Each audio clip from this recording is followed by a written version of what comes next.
Tere tulemast lastekirikusse. Alustame lastekirikut nii nagu me alati alustame palvega ja ehitame palvemaja. Põrand, seinad, katus, sarikad, naelad kinni, aknad kinni, silmad kinni. Kallis Jumal, tänu sulle selle imeilusa kevade eest. Tänu sulle selle ühise hetke eest. Aitäh, et sina oled meie igaühega seal, kus me parasjagu oleme. Jää meie juurde. Aamen. Mulle tundub, et viimasel ajal on hästi palju uudistes ja mujal räägitud reisimisest. On arutatud, kas praegu tohib reisida ja kui siis kes tohib ja kuhu tohib reisida. Ja eriti selle eriolukorra alguses, aga ka nüüd, on räägitud palju sellest, et Eesti riigi kodanikud peaks tulema välismaalt koju, kodumaale ja et Eesti riigi kodanikud saavad alati tulla tagasi kodumaale. Kas sina tead, millise riigi kodanik sina oled? Mina näiteks olen Soome riigi kodanik. Minu vanemad on soomlased, ma olen sündinud Soomes ja seal üles kasvanud. Soome riigi tunnuseks on Soome lipp.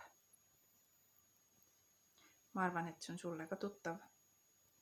Ja mul on Soome kodaniku pass, mis peab mul reisidel kaasas olema. Ja minu emakeel on soome keel, nagu paljude teistegi soomlaste. See on üks Soome ametlikest keeltest. Eesti riigi kodanikud jällegi tunnevad väga hästi ära igal pool, kus nad liiguvad, Eesti lippu. Neil on Eesti riigi pass ja Eesti ametlik keel on eesti keel. Võib-olla meie hulgas on ka teiste riikide kodanikke ja igal riigil on need omad tunnused. Kui Jeesus elas siin maa peal ja rääkis inimestele ja õpetas neid, siis ta rääkis päris tihti sellisest riigist nagu Jumala riik või taevariik. Kui me võtame gloobuse ja vaatame sealt, mis riike sinna on märgistatud, siis ei tule ette sihukest riiki, kuhu oleks kirjutatud, et Jumala riik. Siin on Austraalia ja Kanada, Brasiilia ja Etioopia ja India ja palju teisi riike. Aga Jumala riiki pole kirjutatud. Võib-olla ka need inimesed, kes Jeesust kuulasid, olid veidi hämmingus, et mis riik see Jumala riik on. Ja Jeesus ütles neile, et Jumala riik on teie keskel. Ja nii lihtne see saladus ongi. Jumala riik on seal, kus Jeesus on. Kus Jeesusest räägitakse, kus temasse usutakse, kus usaldatakse Jumalat ja palvetatakse tema poole. Jumala riik on iga kristlase südames, tema kodus ja seal, kus Jumala riigi kodanikud ehk kristlased tulevad kokku. Näiteks koguduses.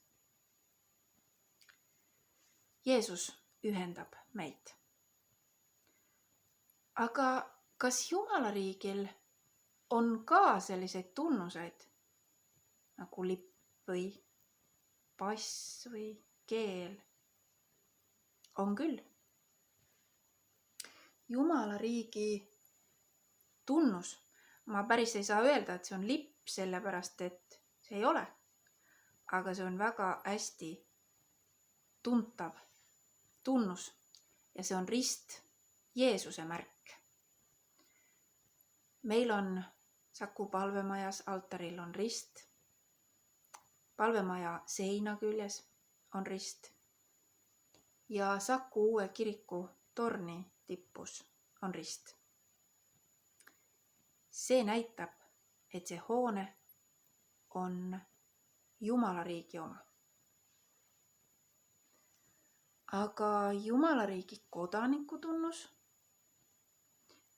see on märk, mis ei ole silmadele nii hästi nähtav, aga mis on meil kogu aeg kaasas. Ja Jumala riigi kodaniku tunnus on see, et ta on ristitud. Kui meid võetakse ametlikult Jumala riigi kodanikuks, siis meid ristitakse veega ja ristitakse Isa ja Poja ja Püha Vaimu nimesse. Võib-olla sina oled ka ristitud või siis mitte. Nii nagu meil on võimalik reisida või elada ka sellises riigis, mille kodanikud me ei ole, on ka kogudusse võimalik tulla ja osaleda selles, mis seal toimub ja olla koguduse liikmetega koos. Ka inimene, keda pole ristitud. Ja samas igaüks, kellel on igatsus ja soov saada Jumala riigi kodanikuks, ta võib selleks saada. Inimene ei ole mitte kunagi liiga väike või liiga suur, liiga vana või liiga noor selleks, et saada ristitud ja Jumala riigi kodanikuks. Sest Jumal kutsub igaühte. Ja Jumala riigil on kusjuures selline äge omadus, et see ei ole mitte ainult siin maa peal ja meie keskel, vaid ka taevas. See ulatub hästi kaugele, aga sellest räägime mõni teine kord. Aga veel, mis on Jumala riigi keel? Ma olen mõelnud selle küsimuse peale ja minu meelest on sellele vähemalt 3 vastust. Esitekski, Jumala riigi keeli on täpselt nii palju, kui maailmas üldse keeli on, sest Jumala riigis on kodanikke igast maailma riigist. Ja Jumal mõistab kõiki keeli. Tema on need ise ju loonud. Teine hästi oluline keel Jumala riigis on armastus. Jumal armastab igat inimest. Ta väga igatseb seda, et me võiks teda tundma õppida, et ta võiks meid igas päevas aidata, toetada, juhatada, julgustada ja ka lohutada, kui seda on vaja. Võib-olla üks kõige paremini nähtav pool Jumala armastusest on Jeesuse elu ja kõik see, mis tema tegi. Ta tegi armastusest meie vastu. Ja mida ta ikka veel teeb. Ja Jumala tahe on, et nii nagu tema armastab meid, et me armastaks teisi, oleks neile sõbraks, aitaks ja toetaks. Jumala armastus ei saa mitte kunagi otsa. Ja 3. Jumala riigi keel on palve. Palve tähendab seda, et me vestleme Jumalaga. Talle võib rääkida kõigest, väikestest ja suurtest asjadest, inimestest ja unistustest ja kõigest. Selline on see Jumala riik. Tänu olgu Jumalale. Aga kas sa tead, et sel pühapäeval on emadepäev? Emad ja vanaemad ja ristiemad on tihti sellised inimesed, et nad palvetavad laste ja kõikide oma lähedaste eest. Ja mina mõtlesin, et me võiks nüüd koos palvetada nende eest, on ju? Kallis Jumal, palun õnnista kõiki emasid, vanaemasid ja ristiemasid. Ole nende ligi, toeta neid ja hoia neid. Ja me palume täna eriliselt nende eest, kes sel emadepäeval ei saa kokku saada ja igatsevad üksteist. Palun ole nende ligi. Jeesuse nimel. Aamen. Õnnistatud pühapäeva sulle. Näeme jälle. Tšau.